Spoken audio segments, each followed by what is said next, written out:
মাশাআল্লাহ। আপনার ঈদ মিলাদুন নবী চান, ঈদ মিলাদুন নবী সাল্লাল্লাহু আলাইহি ওয়াসাল্লাম, রাসূল করিম সাল্লাল্লাহু আলাইহি ওয়াসাল্লাম পৃথিবীতে আসার মাস, আগমনের মাস, সারা সৃষ্টি স্বাধীনতা পাওয়ার মাস।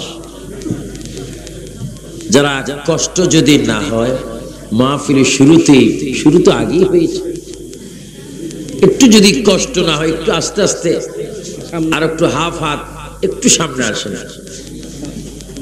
হ্যাঁ, একটু যেহেতু আমরা সুন্নি, আরো সুন্নিকে জায়গা করে দেবো, এটা ইমানি নৈতিক দায়িত্ব। দুরূদ শরীফ পড়ুন, সালাতুন ইয়া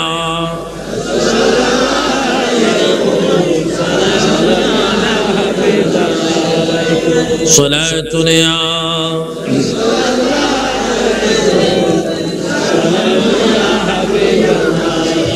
मुआलम क्यों न हो कुर्बा उसी पर, खुदा भी है रज़ा जो है मोहम्मद सल्लल्लाहु अलैहि।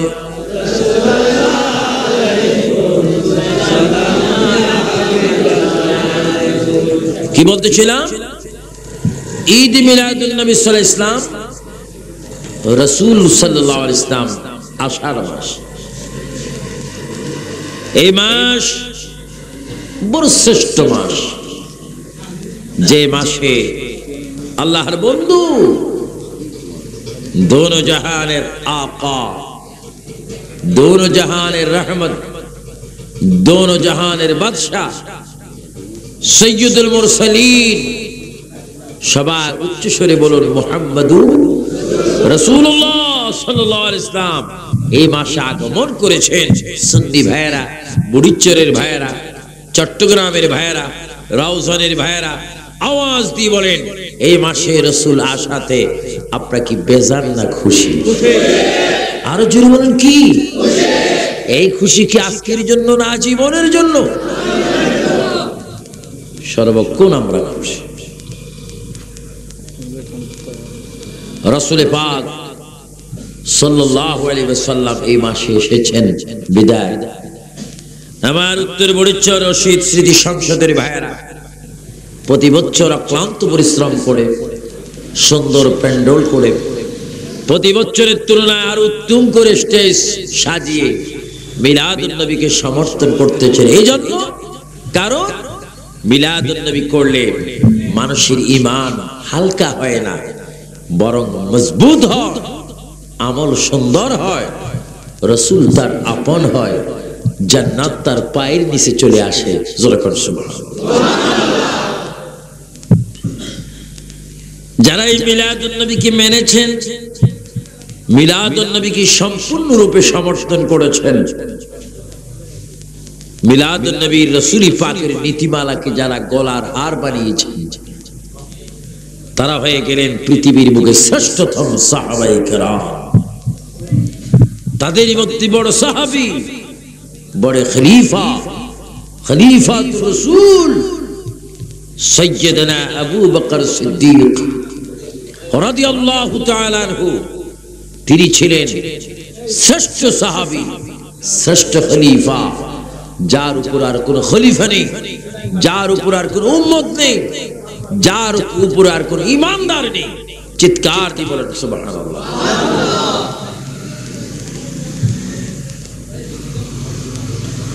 এজন্য আমার প্রিয় সুন্নি ভাইয়েরা, সাহাবায়ে কেরাম সাহাবী হয়েছেন, রাসূল মেনে। কাফেররা কাফের হয়েছেন, রাসূলকে অস্বীকার। এবার আপনার জোরে সরে বলেন, আমরা রাসূল মানতে চাই কি চাই না? লাইট ঠিক করুক, ওদিকে চাওয়ার প্রয়োজন নেই, সবাই এদিকে খেয়াল রাখুন। জোরে বলুন, যারা রাসূল মেনেছেন তারা হলেন সাহাবায়ে কেরাম, আর যারা মানেননি তারা হলো কাফির, খ্রিস্টান, ইহুদি, নাসারা। তাই আজকে এই চট্টগ্রাম উত্তর বুড়িচর আজকের এই শ্রোতা ভাইয়ের আওয়াজ দিয়ে বলেন, আমরা 1450 নয় প্রায় 1500 বছর হয়ে গেল রাসূল পৃথিবীর থেকে বিদায় নিলেন। আপনারা উচ্চ স্বরে বলেন, আমরা সে রসুল এখনো চাই কি চাই না? রসুলের নীতিমালা চাই কি চাই না? রসুলের আদর্শ চাই কি চাই না? রসুলের মোহাব্বত চাই কি চাই না? বলুন, রসুলের পাকের মোহাব্বতের নাম ঈমান। রসুলের পাকের মোহাব্বতের নাম কি? যাকে মোহাব্বত করলে ঈমান নষ্ট হয় না, বরঞ্চ মজবুত হয়। যার ভালোবাসায় মানুষকে জান্নাতি বানাই দেয়, ওয়ালি বানাই দেয়, সাহাবী বানাই দেয়, তাবি বানাই দেয়, খোলাফায়ে রাশেদা বানাই দেয়, গৌসে পাক বানিয়ে দেয়, তিনি কেমন নবী? প্রশ্নের জবাব আসবে, তিনি হচ্ছেন আল্লাহ তাআলার বন্ধু নবী। চিৎকার দিয়ে বলেন সুবহানাল্লাহ।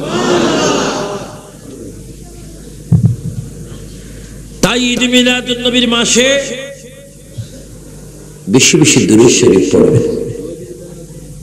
দুরূদ শরীফ, কোরআন শরীফ, হাদিস শরীফ, নামাজ,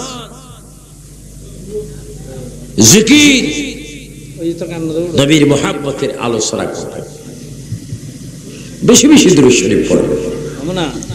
কারণ রাসূল পাকের উপর যারা দুরূদ শরীফ পড়বেন, আল্লাহ তাআলা তাদের উপর খুশি হবেন। উচ্চ স্বরে বলেন সুবহানাল্লাহ। দুরূদ শরীফ পড়বেন, নবীর উপর খুশি হবেন কে? আর একটু জোরে বলুন না, আল্লাহ। আওয়াজ দিয়ে প্রমাণ করুন। এখানে অনেক মানুষ রয়েছে, গতবারও আমি মাহফিল করেছি, অনেক তুফান হয়েছে, কিন্তু মাহফিলের তুফানে সব ঠান্ডা হয়ে গেছে। উচ্চ স্বরে বলেন আল্লাহ। আর একটু আওয়াজ দিয়ে আল্লাহ। এবার বল আল্লাহু আকবার। দুরূদ শরীফ পড়বেন, নবীর উপর খুশি হবেন কে? আল্লাহ। কারণ বাচ্চার হাতে যদি কেউ কলা দেয়, আপেল দেয়, অন্য কিছু দেয়, মা এবং বাবা খুশি হয়। সুবহানাল্লাহ। আমার বাচ্চা খুশি তো আমি খুশি। আল্লাহ বলে, বন্ধু, যারা আপনার উপরে দুরূদ শরীফ পড়ে তারা যেন আমাকে মহব্বত করলো, কারণ আমি নিজেই তো আপনার উপরে দুরূদ শরীফ পড়ি। আপনার উপরে যারা দুরূদ শরীফ পড়বে তারা আমার খাস বান্দা, তাদের গুনাহগুলো আমি তখনই মাফ করে দিই। সুবহানাল্লাহ। এজন্য রাসূল পাকের মিলাদুন নবীকে আমরা সমর্থন করি। সমর্থন করা এটা বিশাল ইবাদত। কারণ মিলাদুন নবী না হলে কোনো কিছুই হতো না। এজন্য আমরা সিরাতুন নবী সমর্থন করি, মিলাদুন নবী পালন করি। মিলাদুন নবী যারা করবে, সিরাতুন নবী করার অধিকার তাদের থাকবে। আর যারা মিলাদুন নবী করে না, তাদের সিরাতুন নবী করার কোনো অধিকার নাই। আরো জোরে বলেন, কোনো অধিকার। আমরা মিলাদুন নবীও চাই, সিরাতুন নবীও। জোরে বলেন, আমরা সুন্নি, আমরা রাসূল প্রেমিক, সাহাবায়ে কেরামের প্রেমিক। আমরা মিলাদুন নবী চাই, বলে সিরাতুন নবীও চাই।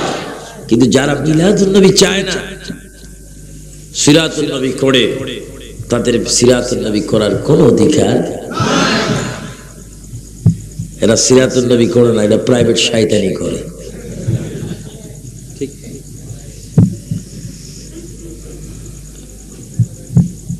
এই জন্য এই সমস্ত শয়তান, দুষ্ট, শিব্য থেকে, খান্নাস, মালাউন, মুনাফিক থেকে বড় সাবধান থাকবে। রাসূলের যুগে প্রকাশ্য বিরোধী ছিল আবু জেহেল, আবু লাহাব। আর আমার আপনার লাইফে এই সময় আমাদের বিরোধী হচ্ছে তারা, ঈমানের শত্রু, যারা মিলাদুন নবীকে অস্বীকার করে। তাদেরকে আপনারা চিহ্নিত করবেন, তাদেরকে সালাম দেবেন না। তাদেরকে সালাম দেওয়া হারাম, তাদের পিছনে নামাজ পড়া হারাম, যারা মিলাদুন নবীকে অস্বীকার করে। আর দেখে মিলাদুন নবীকে স্বীকার করে অমানুষ মানুষ হয়ে যাচ্ছে। মিলাদুন নবীকে স্বীকার করে মক্কার সেই শ্রেষ্ঠতম পুরুষ সাইয়্যিদুনা আবু বকর সিদ্দিক অন্ধকার জীবন থেকে আলোময় জীবন লাভ করেছেন। চিৎকার দিবেন সুবহানাল্লাহ। আপনারা কি অন্ধকার জীবন চান না আলোময় জীবন চান? আরো জোরে বলে কি জীবন চান? আমাকে এখানে একটি বিষয় দেওয়া হয়েছে, নবী পাক সাল্লাল্লাহু আলাইহি ওয়াসাল্লামের প্রতি ইসলামের 4 খলিফার প্রেম। 4 খলিফার মধ্যে প্রথম যিনি খলিফা তিনি হচ্ছেন সাইয়েদনা আবু বকর সিদ্দিক রাদিয়াল্লাহু তাআলা। নুজহাতুল মাসালিস কিতাবের মধ্যে আল্লামা আব্দুর রহমান সুফুরি শাফি রাহমাতুল্লাহ আলাইহি তিনি বলেন, লেখেন, আমার প্রিয় নবী সাইয়্যিদুল মুরসালিন পৃথিবীর মধ্যে আসার পরে সাইয়্যিদ আবু বকর সিদ্দিক রাদিয়াল্লাহু তাআলা আনহু সিরিয়ায় গেলেন ব্যবসার জন্য। জোরে বলেন কিসের জন্য? ব্যবসার জন্য। আপনারা বলুন, ব্যবসা করেন কি, ব্যবসা করা কি গুনাহ না ইবাদত? এটাও তো একটা সুন্নাত। আবার ব্যবসার মধ্যে আমাদের দেশে, পাশের দেশে, তার আরো একটি পাশের দেশে, এইভাবে সারা বিশ্বে ব্যবসার নামে অনেক 2 নম্বরই হয়। 2 নম্বরই ব্যবসা হারাম। সাইয়েদনা আবু বকর সিদ্দিক রাদিয়াল্লাহু তাআলা আনহু ব্যবসার উদ্দেশ্যে রওনা হলেন। এই দেশের মানুষ আবুধাবিতে যান, সিরিয়ায় যান, দুবাই যান, আরবে যান, বিভিন্ন রাষ্ট্রে যান চাকরির জন্য, ব্যবসার জন্য। আমার নবীর যুগে সাইয়েদনা আবু বকর সিদ্দিক রাদিয়াল্লাহু তাআলা আনহু গেলেন ব্যবসার উদ্দেশ্যে সিরিয়ার মধ্যে। তখন তিনি ঈমান আনেননি, মুসলমান হননি, ইসলামের প্রতি সমর্থন করেননি, মিলাদুন নবী সাত তিনি এখনো পাননি। সাইয়েদনা আবু বকর সিদ্দিক চলে গেলেন সিরিয়া। সেখানে তিনি ব্যবসারত অবস্থা রাত্রে অবস্থান করেছেন। আর রাত্রির মধ্যে, রাত নিশি রজনীতে তিনি স্বপ্ন দেখলেন আকাশের চন্দ্র সূর্য যেন তার কোলের মধ্যে চলে আসলো। জোরে বলুন সুবহানাল্লাহ। আর একটু জোরে বলুন আল্লাহু আকবার। কি স্বপ্ন দেখলেন? চন্দ্র এবং সূর্য তার কোলে চলে আসে। আমার বিষয়কে আমি সামনে রেখে আলোচনা করতে চেষ্টা করব। মিলাদুন নবী তো আমরা মানি, মিলাদুন নবী না হলে তো সুন্নিদের জীবন সৌন্দর্য হবে না। কেউ দেখে যারা অন্ধকার পথে ছিল, যারা আজকে আলোর পথে এসে রাসূলের পাশে ঘুমাচ্ছেন, কি কারণে তারা সাহাবী হলেন? সাইয়েদনা আবু বকর সিরিয়ার জমিনে ব্যবসা করতে গেলেন। আর সেখানে তিনি রাত্রে যখন ঘুমাইলেন, ঘুমের ঘরে তিনি স্বপ্ন দেখতে পেলেন আকাশের চন্দ্র এবং সূর্য যেন তার কোলে আসলো। কোলে আসার পরে সে চন্দ্র সূর্যকে জড়াই ধরলো। এইভাবে ঝড়াই ধরে তার চাদর দিয়ে সে ঢাকনি দিয়ে রাখলো। চন্দ্র এবং সূর্যের গায়ে সে চুমা খেলো। সকাল যখন হলো, ঘুম ভেঙে গেল। এক জ্যোতিষ পাদ্রী, তাওরীত, জবুর, ইনজিল কিতাব যার জানা ছিল, তার কাছে সাইয়েদনা আবু বকর গেলেন। সাইয়েদনা আবু বকর সিদ্দিক স্বপ্নের তাবির জানতে চাইলেন। স্বপ্নের তাবির যখন পাদ্রীর নিকটে তিনি বললেন, পাদ্রী অবাক হয়ে সাইয়েদনা আবু বকরের চেহারার দিকে তাকিয়ে আছেন। পাদ্রী দাঁড়িয়ে আবু বকরের কুফান একটি চুমা খেয়ে পাদ্রী বলে, এ আল্লাহর বান্দা, আপনি বলুন তো দেখি আপনার নাম কি? আমার নাম আবু বকর। আপনার বাড়ি কোথায়? মক্কা শরীফ, আরব। আবু বকর, আপনার নসিব ভালো, আপনার তকদির ভালো। তাওরীত, জবুর, ইনজিল কিতাবে আমি আপনার নামটি মুখস্থ করেছি। যে সিরিয়ার জমিনে চন্দ্র সূর্য স্বপ্ন দেখবে, সে আখিরি জমানার নবীর প্রথম খলিফা হবে। আরো জোরে বলেন সুবহানাল্লাহ। আল্লাহু আকবার বলেন। আল্লাহ। আবু বকর, আপনার নসিব ভালো, আপনার তকদির ভালো, আপনি আখিরি নবী খলিফা হবেন। তিনি মুস্কি হাসি দিলেন, সুবহানাল্লাহ, আপনি আখিরি নবীর গোলাম হবেন। আর আমাদের দেশে বুখারী মুসলিম শরীফ পড়ে এগুলো বেয়াদব হয়ে যায়, চামড়ার পোশাক খেয়ে খেয়ে, যাকাত ফিতরার পোশাক খেয়ে খেয়ে রসিব্য হয়ে যায়।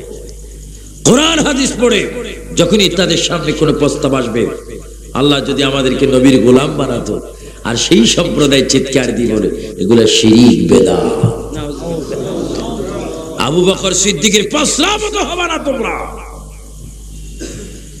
এলেমের ফখর দেখাচ্ছে, তাও মাদ্রাসা ছোট ছোট মাদ্রাসা না, এগুলো সব বড় বড় মাদ্রাসা। মাদ্রাসা বড়, হুজুর বড়, হ্যাঁ সব কি বড়, বেয়াদবিও সব বড়। মাদ্রাসার বড় সভা, বড় হুজুর আসবে বড় বেয়াদবি করতে।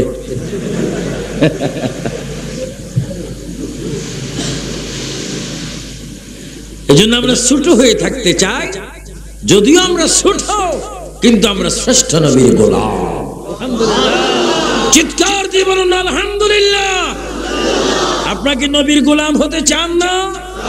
দুই হাত তুলে শপথ করুন, ফেরেশতারা ফটো তোলো, আমরা নবীর গোলাম হতে চাই কি চাই না? বলুন ইয়া রাসূলুল্লাহ, ইয়া হাবিবাল্লাহ, ইয়া নবী আল্লাহ। এবার বলুন আলহামদুলিল্লাহ।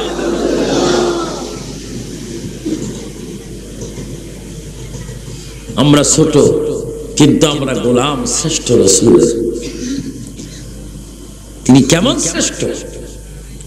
যার শ্রেষ্ঠত্বের প্রমাণ আদি থেকে যুগ যুগ ধরে প্রমাণিত হচ্ছে। তিনি হচ্ছেন আমাদের নবী মুহাম্মদুর রাসূলুল্লাহ।